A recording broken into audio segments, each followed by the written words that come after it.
I'd like to just start us with the questions. Who has any questions for the? I have an announcement. Okay, now.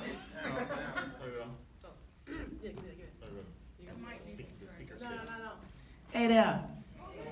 So from here on out, I'm no longer Dr. Regina. I'm Mbaku's boo. All right. I have a question. I want to know, because I saw some terrible, terrible things happening when that Winston Duke gentleman came up on the screen. It's just the objectification. It's just terrible. But it's, I have to say, it's about time. Congratulations, guys. And Baku gonna have me up in the gym. Right. Wait, lifting the fat bag. Cornbread Cornbread fat bag. Cornbread fat bag. Okay. Serious. So here's a question. Okay, Stacy, you ready to change your opinion now?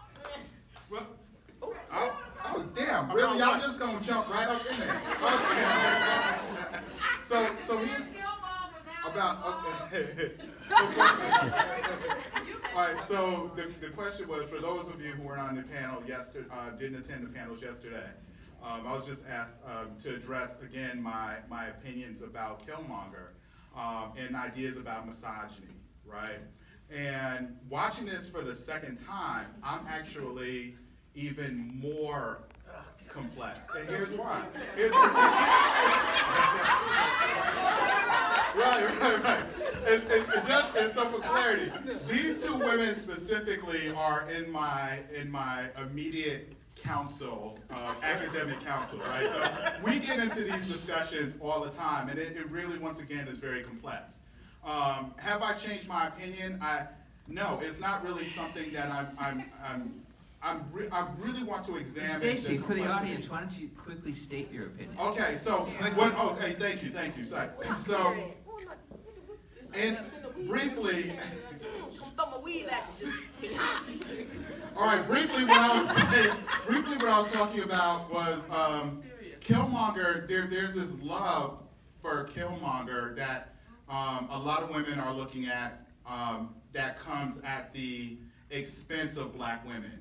And Susanna Morris yesterday mentioned that it wasn't that he fought the Dora Milaje because they were the warriors, right? It was about how he killed, I'm not gonna say his love, I will say love interest, right? Because I don't know if he loved her. I did not see anything that, well, hold on a minute, hold on. So we all, so the point is, he is not a nice person, right? Killmonger is not a nice person, and he represents a lot of complexity. So yes, he represents nationhood for unification of black people across the diaspora. But yet, he will kill Wakanda in order to do that, and the future of Wakandan kings as well. So just for clarity. Okay. Okay, let me. Okay, let me not fight. Okay, all right. Okay. Okay. What I wanted to say was my issues. I have multiple issues with Killmonger. And even love interest, you still have intimate partner violence. And I don't care if he loved her. I don't care if she clearly wasn't a one-night stand. She says, "I'm sorry, Eric. There are feelings there, or something there." She's still his intimate partner, and he is violent against her. We have to go not just in terms of gender, but also in terms of culture. He has no respect for the culture. He has no anchor in who and what Wakanda is. When he burns the heart-shaped herb, when he goes and he chokes out that elder, it's not just in terms of women. Your revolution has no place for women, elders, children, those who are lesser and who don't give those who aren't soldiers in the fight, right? So then what are you fighting for? Who gonna be left after that? Exactly. No, I think that. Yep. I'll defer to you because I don't want you to hurt me. I am in Dora Milaje training camp week 2. how to use a vibranium spear. Okay. No, something that well, really quick, the thing that irks me about Killmonger is I don't necessarily see him as a 100% villain. I feel like it's deflected. However, one thing that I found particularly interesting is the fact that Ryan Coogler made him African American in Lost, when in the comics, right? Help me out, comic historian. Right. He was from Wakanda. He trained with T'Challa, and he felt like he was connected in a different type of way. So when you make it an African American, hate to say versus African tradition and thinking about this idea of revolution, of course we're going to go to what we've seen, right? We think about revolution in the United States, we think about the Black Panther Party, we think about particular types of Black liberation, right? We were talking yesterday, and somebody that I thought about was Marcus Garvey. And his ideology that in order for Black folks to heal themselves and for order for Black folks to really become whole, so to speak, then they needed to return to the continent. Garvey hadn't been to the continent at that time, I don't think. But I just think that's interesting. And the other thing that I want to say very quickly is when he burns the heart-shaped herb, it is a reflection of the fact that in order for him to maintain a sense of power and authority in what he thinks Black identity is, the ancestors who would remind him that this isn't the way had to stay dead. That's right. Right? So if the ancestors had to stay dead, what does that mean in terms of our revolution in ways that T'Challa was privy to that because he had been raised that way, right? So then you get to this idea about home and home training. And that goes back to my question yesterday about the ancestral plane, the way that T'Challa wasn't restricted to the hood. Like, there was no walls. He got to see everything, everybody, in ways that Killmonger couldn't because he wasn't privy to that, but also the fact that his father was held hostage in that inner city apartment Right. on the ancestral planes is very telling as well in terms of how we think about this idea of the relationship between ancestral tradition, belief, ambition, and revolution. So the, I said yesterday, like trauma in Killmonger and trauma in African Americans were joined together in this film. His father is radicalized by witnessing how African Americans are damaged and uses that as an excuse to portray Wakanda. I think the thing about Killmonger that does resonate with people is this idea of an imagined Africa and imagined Africans that African Americans might be, but don't have the root to. And this becomes the reason why that hashtag Killmonger did nothing wrong. As problematic as it is, it's connected to this question of like a lost ancestral identity. And Killmonger is traumatized. He is a bad guy, but the reason he is bad becomes the thing that I think drives people to look at him in a sympathetic way. He does things that are not excusable, right? He is the bad guy. It is conventions of comics. But the decision to make him African American, as Regina says, he is not African American in comics. He is a Wakandan. And in fact, he wants to push Wakanda away from a traditional past. And so in that way, he is similar to who he is in comics.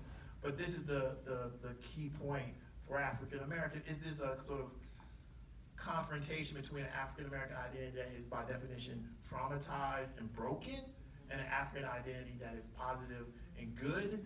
And then for some people, that kind of confrontation rubs them the wrong way. But we should never forget that Killmonger's a bad guy. Everyone knows he's a bad guy. Bad man. Bad man. But I mean, there are two things that I picked up on is the whole situation with the war dogs, right? It's pretty much hinted at that when you send Wakandans out as on war dog missions as spies, that they tend to get radicalized. When Killmonger says we're sending the vibranium weapons out, he's like, all right, we already got the war dogs in Hong Kong, London, and where was that? New York. And New York, like already on board, right? So it speaks to, and then you also have Nakia who spends time out, and she's like, no, we got to be doing something out here. So there's clearly that tension in Wakandan culture that like if you stay in there, it's really easy to be like, we need to stay in. But once you go out and see, there is some radicalization that takes place. I think the biggest problem with Killmonger's character is it's not just Killmonger. It's that here we have a movie that is that the narrative is the central narrative is built around these tensions between Africa and the African diaspora, right? And how many African American characters are there? There's technically Eric Killmonger. He's not. Well, Because he was No, he's African. He's technically African American.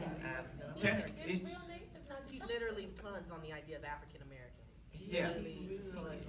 He's a first generation African. He's basically a first generation African American. If we're going by the law. Right. But okay, then we can go further and say there are no African Americans. There's a hand up in the back. Yes. Right, so, but picking up on this African thing again, I think you're leaving out another group, right? So we're talking about African American that's by nature is traumatized. Wakanda represents sort of this unmolested ideal Africa, but we see at the beginning of the movie, there are other Africans who have suffered from colonization. Wakanda is the exception and not the rule. So even if we look at present day Africa, we see African writers talking about how even the idealized versions that we have of Africa don't exist today because they have still been tainted by colonization, and even the ones that didn't are still having an effect. So this idea of this idealized Africa, that's what it is, an ideal. It does not exist, and only in this movie do we have Wakanda representing that ideal. But the rest of Africa is still around, and when we see the scene at the beginning, having to rescue those women and that boy, right? Yeah. So they're touched by the same thing, just in a different location. Yep. We have this. I'm looking for hands. Oh.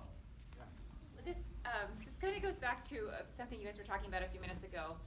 So it's the second time for me seeing the movie, and as I've read a lot of discussions and commentary, one thing that's come up is, of course, the themes of radicalization, and then the sort of insufficiency of T'Challa's response at the end, potentially, of the sort of social outreach, right? And I couldn't help noticing that the three locations where the war dogs were radicalized, London, Hong Kong, and New York, are the same three locations where the Sanctums are located in Doctor Strange. Right. So I'm left wondering if this sort of unresolved, I mean, I think Killmonger is such like a powerful statement on why radicalization happens, right? The sort of like, you know, the ways that dominant culture, white culture, Western culture leave people out, marginalize, oppress continuously, so violently that this damage happens, right? And I'm wondering, and obviously I think we don't necessarily feel like that's entirely resolved, right, by the end of the movie. So I'm wondering if any of you experts think that this is potentially going to be a theme that comes back, these sort of like centers of radicalization in maybe Infinity War or future films, and potentially where one more quick addition, potentially where that would play into this sort of like intergalactic war, right? I hope that doesn't take us too far off track, but I would really love to hear from you. Oh, I don't know. Well, they've already. I mean, you know, go ahead. I have some sort of I thoughts. mean, they've already set up another parallel and contrast, which is that in the Thor movies, you have Odin saying to Thor that a good man can't be king, and Thor fails his kingdom. I mean, in the spoiler, but in the latest one, Asgard falls, and now they're refugees. Yeah. And in this one, you have a good man trying to be king, and the kingdom still stands. Yeah. And also Asgard is a people, not a place, right? Which also I think plays into this idea of dispossession as well. Can I just, go ahead, no. To the idea of, particularly at the end of Ragnarok, the idea of that you must totally destroy the system and start over again. And I think that's what's lost with Killmonger. He simply wants to flip the script and have And be at the top. and be at the top, Well, right? he wants an And empire. have this, he wants an empire. He uses the term, the sun never sets on the Wakandan empire. When true revolution is tearing it up and starting with something anew. And so I think we have to redefine what revolution is when speaking to Killmonger, because he just doesn't. And I think it's key that, you know, with that canted angle that The skew, that yeah. Coogler uses when he's starts to get the throne, it's upside down, right? Because the world is upside, and all he wants is everything upside down. He doesn't want to destroy anything, right? He hadn't read Audre Lorde, that's why. One of the things, I think, going back to your point, I think that one of the things I've been talking about is that there's going to be a Black Panther 2, right? We have to understand, so this is just writing, right? You have to show the conflict so that you can address the conflict, right? My thinking, this is just my thinking on this, right?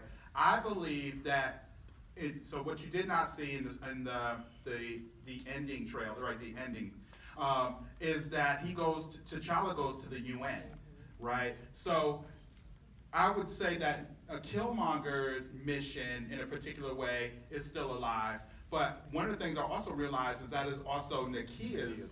That was Nakia's, I think that's more so maybe her influence, right? Maybe, right? I believe that too. So what I'm saying is, I believe what we're gonna see is that taking this technology, taking this thinking to the world is not going to work. But you have to show that he's tried it that way, right? I think that's gonna play out in some future movies. I think one of the things about the Marvel Cinematic Universe as a whole, right, across the films, is this idea of an evolutionary change versus a revolutionary change. And so if you think about Thor Ragnarok, Asgard is not a place, it's a people. He's still the king. At the end of that movie, he's the king. Yes. There's going to be a new Asgard, as it is in the comics, and there's going to be new values associated with it. Because, of course, the old values that led to Hela coming back and the war that created the Golden Kingdom. Right. You know, all that's paid up by the destruction of that place. Right. In the Black Panther, Killmonger represents the horrible, wrong way to make change. But T'Challa, at the end, learns the lesson from, like, this is the kind of failure related to our policies, and so now we're gonna, as they suggest, an evolutionary change. And so, this idea that there is a way to achieve a better outcome is built into the narrative form of the Marvel Cinematic Universe. And it's a series of chapters. Like, we like to think that they're unconnected, and in some ways, part of the thing that makes this movie so compelling, it is very much a Black Panther story.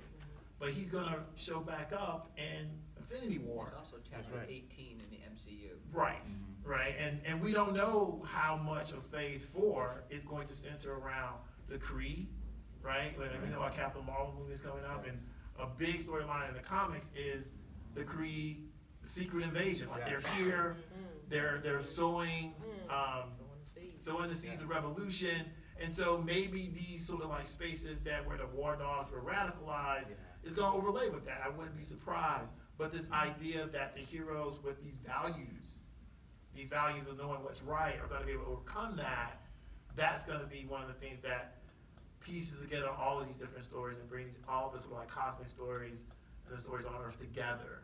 Right? And this idea of a value statement that supersedes the sort of political statement is one that's very common in comics, and it's transferred over into the Marvel Cinematic version.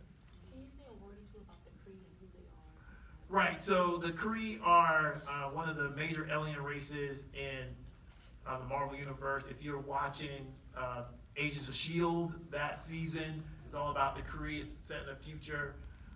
The Kree and the Skrulls are two major alien races that fight. Up until recently, we've only seen the Kree because that's the characters that Marvel had the rights to. But now they have the rights to the Skrulls. We don't know how that's gonna change things, but that story is a big story because there's the idea of the Skrulls invade, but I feel like the Kree are being set up to sort of like serve in that role of like an invader that wants to take over Earth. So we'll see how this all processes in the future. Also, the Kree are kind of set up like the Roman Empire, and the Skrull are shapeshifters. So when they do their invasion, they do it through shapeshifting. Back and then forward. I just wanted to say, I noticed a lot of Afro-pessimism in Killmonger, and that's just something that I've kind of been researching for my project. But for myself, it seemed like the conflict between Killmonger and T'Challa, some of that rubbed off on him a little bit, and it showed him that he wasn't able to continue turning its back on the rest of the world and on the rest of African Americans or any other black person throughout the world. And something that I want your thought on is, do you think that that conflict between, I guess, Afro-pessimism and Afro-optimism can promote good change for the future of black people? Can I just say, I want to say just a quick word, and it's sort of working with what you're talking about, Jason, but also adding to it the idea of that it's not just the people outside. I think it's also T'Challa recognizing the lie that Wakanda is, right? He's saying internally, and I like how people talk about Hela with the literal papering over of the true story of Asgard. But you have this lie, so much of what T'Challa believed about Wakanda is a lie, right? He thought his dad, it's really, he can't deal with the idea that his dad has done these bad things in order to be king. But I'll let the Afro. Well, y'all wanna talk about that? No, I don't know. I mean, yeah, okay. I don't know enough about Afro-pessimism. You taught me more about it yesterday than I actually had given thought to, you know. I guess in my spirit, I just can't get super pessimistic about that. I can't be a teacher and not have hope for the future, you know. Then I might as well just, go to Wakanda myself, go join the ancestors. So it's because why do anything, right? Does he represent Afro-pessimism? Probably if Afro-pessimism had like a form, maybe so, and some big guns and a lot of scars, perhaps, Move out of theory, Yeah, exactly. get off the couch. Right. So yeah, I don't know. I definitely think that a lot of our experience in this country has been about trauma. That's the thing that's what I've been thinking about. Like, like I said, coming from the deep south, from Mississippi, and literally being, just basically like, metaphorically growing up in the shadow of Emmett Till, right? It can't really not come out of that space and not have some sort of pessimism. But I think that you have to be in order to be wise, you have to like basically use your common sense really to a certain degree. I mean, I think what's happening with T'Challa is that he's seen the scales have kind of fallen from his eyes to a certain degree. Because also too, I mean, in the comic books, doesn't Black Panther actually join the Avengers to spy on them? Yes, Right. that's what You know what I'm saying? Like, Yeah. I think that happens too. That's So the he's only reason. he's a very strategic king, and I think that, is that pessimistic or is it just being smart? I don't know. This whole idea about tearing something down and restarting is, it's not a new idea, I think that's how a lot of times, that's how Chicago ended up being the second city, they rebuilt on top of the ashes. So, I don't know. I mean, I think that we're gonna see some really interesting things in the future from these characters. But at the end of the day, I don't know if projecting these kind of like high, realms of high theory onto these pieces is even relevant too. I mean, because at the end of the day, it's fun. That's the thing. I had a good time. I'm still in my feelings about it because I keep thinking about Eric Killmonger when he sees his father. He first sees him as a child. He's not grown because he's not done. He doesn't have all the culture. He has the things that were taken from him. And honestly, he's not strong enough to actually survive the trauma. So that's the thing. He decides that he's going to give up. So yeah, maybe that's why in my head like Afro-pessimism doesn't work for me. I mean, if you're saying like let's just the hell with it, right? That kind of nihilistic idea to me doesn't work. I mean, is that what Afro-pessimism does? They want to just tear things down and then what? I know, right? What's the next stage? Because Killmonger was like, he just assumes that he's gonna go to jail, that he's gonna have that justice will be unjust, right? Because that's been his experience. So, I don't know, we'll see. But I don't know, I don't know if we should project those things, Yes, it does have Afrofuturist tendencies, what have you. But at the end of the day, it was a fun piece to look at. There's gonna be like a million think pieces about this movie. The sound. you know. Can you talk about the sound of the movie? Oh, I want to. What? What about sound? She wanted to talk about the sound of the movie. But don't you have a question, Tim? Yeah, but I don't want to interrupt Okay, Regina. Annie has I a do question in not. the back as well. Okay. Okay, so I'm a sound study scholar, which means that when we have these conversations, I'm always the one about, what about the sound? And again, that's my question. What about the sound? One of the brilliant things I love about Ryan Coogler and the composer that he works with, Ludwig Göransson, that sounds right, is they pay attention to the alternative narratives that are being presented in the film. Like, there are multiple narratives happening in Black Panther. You have the literal plot that you see, the action, what people are saying, but then you have the hidden narrative behind it, which is quiet in the film. So like when he goes to the ancestral plane, for example, it's quiet. There's no Kendrick. There's no, they want you to pay attention, right? It's this quiet, reflective, introspective space. When Killmonger sees his father, it's a little bit louder, and you hear the strings, right? When the Dora Milaje come together, right? You hear the whoop, whoop, whoop, whoop, whoop, whoop, right? That Kendrick samples really brilliantly, actually, on the King's Dead joint. But you know, it's the sonic reckonings of Black identity, the sonic reckonings of the African diaspora is brilliantly played with in this film in ways that Marvel couldn't have done by themselves. Right. And I think that that's what's particularly important when we're having these conversations about, well, what does this mean? What does that mean? You also have to think about what you're literally hearing and also what you are figuratively hearing, right? So the use of drums, right? The idea of the griot, right? You have multiple griots in the story. So you have Ryan Coogler, who's giving you the all Black everything that Marvel couldn't. You have Ludwig von Bossen, who is trying to show you the sonic reckonings of what a griot does in the diaspora. And then you also have the literal drums on the soundtrack in the film. Every time T'Challa enters, you hear this particular drum pattern. Every time the Dora Milaje get together and General Okoye hits her spear, you hear a particular type of sonic response. And even when they go to the Warrior Falls, how do they get the Warrior Falls to present themselves? They have to sing, they have to dance, they have to have a sonic awareness that we are Wakanda. Sonically, what does we are Wakanda mean, right? And then literally they hit the spear or they stomp all together, and underneath the water you see a sonic burst that opens up Warrior Falls. Right. You know what I'm saying? So it's really important to kind of reckon with how sound is complicating not only this idea of a Black superhero in Africa, right? But, you know, even the differentiations between when T'Challa is on film, what that sounds like. So you have the nice strings and you have the beating of the drums, but then when Killmonger comes on screen, you hear the 808 bass, you hear the hip hop, you know what I'm saying? It is trap, it literally is trap, right? He's the trap king, you know what I mean? It's the trap king, you're just like, oh my God, wait a minute. And it's like, you have Killmonger sonically is the subversion of what T'Challa's trying to do with African royalty. You know what I mean? He's not African royalty. So how do we not sound African royalty? We step away from those intentional sonic narratives of Africanness. We go to hip hop. Hip hop in itself is revolutionary, right? Hip hop borrows and samples and takes, and we're gonna make this new thing. And Killmonger's like, I'm gonna do this new thing. And how do we do that? So like back to the scene where, you know, Kenitra was talking about how it's like inverted, like a time. You know how you have like the inversion? When it's inversion, what do you hear playing? Trap.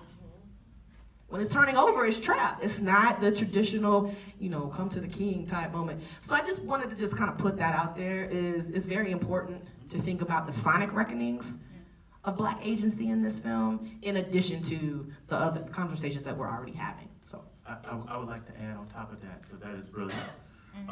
Something I thought about a lot too is, we talk about like an allegorical index for sound is vibranium. Vibranium, actually, what does it do? It actually, I'm about to talk some more though. Because what does vibranium do? It actually takes sound and what? Redistributes it, just like oral culture, right? This sister, his sister, takes vibranium, turns it into like a woven material that actually takes trauma and redistributes it. My God. That's what we have always done as Black people in this country. We take the pain, the trauma, and we turn it into the blues. We turn it into jazz. We turn it into hip hop. We turn it into all these different sonic revolutions. Stop looking at me like that. I am so in love with you. And we redistribute it, and that's what we've always done. We remix, we flip the script, right? Through sound. We've taken over this entire universe through sound and remix, right? Slip the yoke. Yeah, I'll make it very quickly, yes or no. I'll work, just very briefly. We have some of the biggest minds on the planet when it comes to that on the stage right now. Marvel, great, they're getting their money. Fantastic. But if someone approached you guys to create a completely separate thing, IP, would you be open to it? What do you mean by IP? Intellectual property for film with some, but I'm just talking about Yes, sure. everyone here Yeah. is a genius in their area, and it's like, oh my God, they're all assembled in one place. Would you guys be interested if there was a producer or someone like a Charles King or Ava DuVernay or whomever out there could just? See, Brother, what you offering? Doc. I'm not offering anything. I'm saying, what if they saw this video and said, wow, who are these people? Right. Would you be interested? Yes. Yes. Yeah. You would come up with Thank something you. so high. Thank you. Oh my gosh. We would be like the dream team. Like, you know, Michael Jordan back in the day. And Regina done do the soundtrack, y'all. Yeah. Be the sound head of it. What's it gonna be? Oh, that's. You gotta give us time. We gotta Right, come. We right. gotta read. I mean, I have a whole already. I'm sorry, what'd you say? I already have a Oh, whole the world. Cybertrap. The Cybertrap. Talk about the Cybertrap. We don't have to talk about the Cybertrap because it's almost over. Oh, okay. We need some more questions. Oh, okay, so. She's been waiting for a while though. Oh, okay. So, I was just wondering, in Dr. Brooks's class, we've been reading like a lot of different versions of the comics, but only one version contained, like, had Ross in it. So I was wondering, why did the director, like, why might they have felt like they would have to include him? Like, why would they think it was important to still have that character? So there's this film probably borrows from about 4 different versions and 4 different eras. Tell us what they are. Oh crap. Okay. So the first one is the Don McGregor's Panther's Rage in the 70s, right? So that's the Killmonger character comes from there. Everett Ross comes from Christopher Priest's run. The client. The elements of there's some Reggie Hudlin run, like he comes after Priest. Yeah, like minus him getting married to Storm. So, and then finally, there's elements from that's Reggie Hudlin. Is Reggie Hudlin. Right. And he actually has Shuri become the Black Panther. Right, and the tech that you're seeing is from Ta-Nehisi Coates, right? The melting suit, that's all from Ta-Nehisi Coates. Yeah. So the reason that Christopher Priest created Everett Ross in the first place was to give, at that time, the readers a new take on Black Panther. He wanted, as Ross learned about what was going on, similar to the film, like, wait, is this Wakanda? You have hover bikes? What? That's what? What? That's exactly what happens in the film. And in fact, he modeled Everett K. Ross in the comic book after Chandler Bing from Friends, right?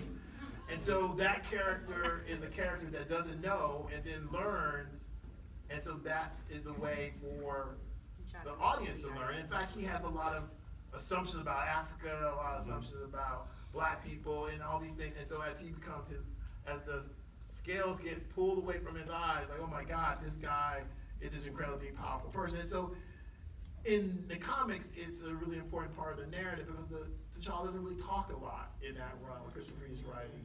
In the movies, this is a character that it's one of those connective characters. Marvel Cinematic Universe relies on connective characters. Nick Fury is the first and most important connective character.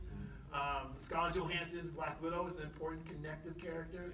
And Eric K. Ross is a connective character. Like they show up in multiple places. That's a hint that you're in the same universe, right? And in this particular film, that's all you need. You just need him to go like, oh shit, and then, Black Panther has it under control. Also, I mean, in the Priest one, our first introduction to Everett K. Ross is a splash page with him in his underwear, standing, like crouching on top of a toilet with a gun pointed at a giant rat. Right. and there's a fight going on outside, and he's just like, what the hell do I do? And then we find out that Black Panther's outside. I mean, and so his character is kind of set up, is also set up to be, and they do it in this, not just comic relief, but they actually do it in here. It's like, it's to show, it's actually, like, you'll notice his function is like, he keeps trying to assert himself, and then he gets beat down, right? Like the evolution of Everett K. Ross goes from thinking that he's in control to realizing that he needs to be told what to do every step along the way. Even when as the expert pilot, he's flying, he's flying the craft, right? You know, he's like, how do I do this? And all of a sudden he's got the computer first Shuri telling him what to do, then the computer telling him what to do, right? So it was, so I actually got from his character the message of, you always got to listen. Wait, we have time for one more question, and Taylor's had her hand up. She had 5 questions, Dr. Langhorn. That he wasn't the right savior, he was actually saving his own people. We have a question down here. For the comic book historian, I'm also in Dr. Brooks' class, and something that we learned was the history of the White Wolf. And if you haven't seen like the second kind of scene in the back, spoiler alert, White Wolf actually turns out to be Bucky. Yep. And if you don't know, the background of White Wolf is that T'Chaka, who's T'Challa's father, went to America and had sex with a white woman, and they had a baby, and he took the baby back, the white baby took it back to Wakanda and basically taught him the traits and the culture of Wakanda, and that was White Wolf. So I want to know from you guys' perspective, why do you think they just kind of threw it? We were talking about how Bucky's storyline probably can't, we were thinking maybe they're trying to make Bucky come from Wakanda or all these other things, but why they just kind of threw that storyline out when it's so important, especially right now. Well, one of the things is in the Ta-Nehisi Coast run is that he is the White Wolf, the White Wolves. It's actually not the White Wolf. There's a whole bunch of them in the secret police. Yeah, and in Priest's run, the secret police are kind of like the war dogs, more broadly speaking. So it's a reference to the comics for comic book fans. Average person doesn't know. And as the secret police and sort of internal security force, similar to the Dora Milaje, but they operate in secret.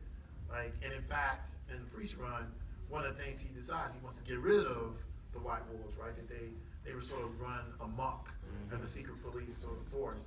So I suspect that because we've already seen Bucky in the trailer for Infinity War, he's going to serve as a sort of internal security role for Wakanda. And that is a way to sort of acknowledge that title in the comic, but it's not. And it is true of all of Marvel Cinematic Universe. It's not the same story as the comic book. They borrow, they pick, it's a little remix, but it's for whatever works. We literally have 2 minutes left. One last question and then one short answer.